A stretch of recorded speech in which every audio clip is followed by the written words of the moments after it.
Welcome back to Media Beat. I'm Danya Blaze, Senior Editor, and we've got Andy Cohen, Senior VP of Programming and Development here from Bravo. You know him already very well. Now, Andy, once upon a time, Bravo was known for something else. I think Inside the Actor Studio, or I don't even remember what you guys used to air. Okay. What do you think was the moment that you hit upon your niche as a network? Well, I mean, I think that Queer Eye for the Straight Guy is certainly, I think in its second or third week, it wound up on the cover of Entertainment Weekly. And so it was a big game changer for Bravo. And, you know, after that, Project Runway.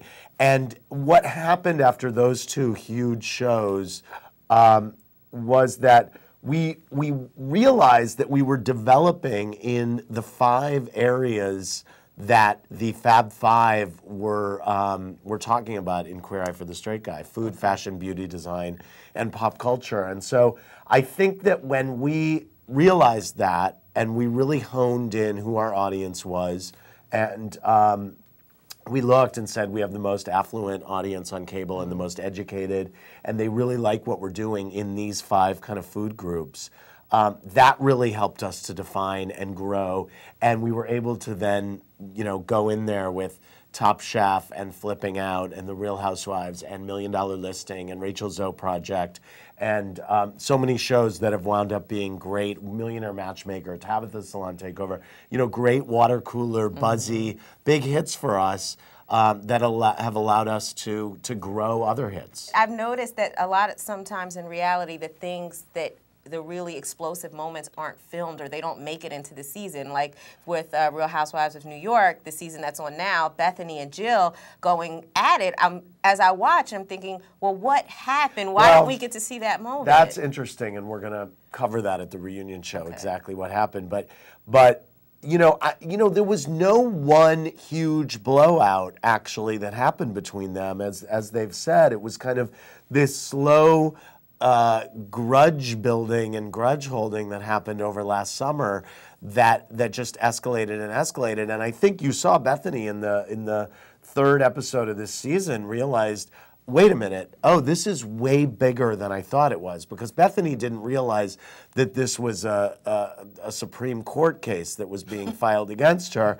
And I think that you saw her realize, wow, this is serious. And so what's now happening on the show is that Bethany's trying to get back in there and see if she can make peace. And so it's interesting to see how this plays out over the season. And you've said, a lot of people look at Bravo as a gay-friendly network. Yes, and I've totally. seen that you said you believe the network is bisexual. Bi. Yeah, we're bi. What do you mean by that? Well, you don't know who we're going to go home with at the end of the night. Is it a guy or a girl? I don't know. What do I mean by that?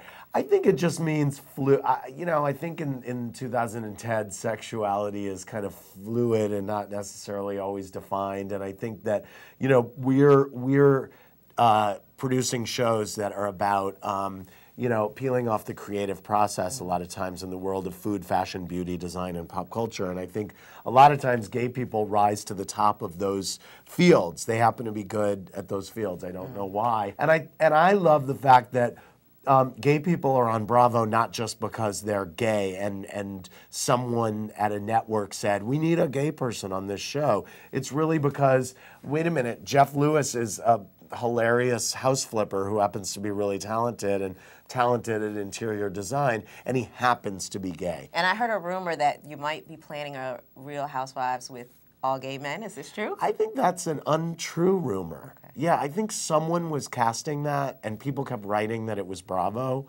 but it's not true. Is that something that you guys would ever consider? I think it's too on the nose for us. I just think it's too on the nose for us. I think there will always be many, many gay people on Bravo, but I think that, to me, that's an idea that's almost too obvious in a weird way. Okay. You know? Okay. Yeah. All right. Part 3, I want to talk a little bit about some of the criticism that Bravo has gotten, because it's not all roses. Everybody doesn't love you guys. I'm excited to talk about it. We'll talk to the haters in our next segment of Media Beat. Stick around. This is Media Beat with Andy Cohen of Bravo.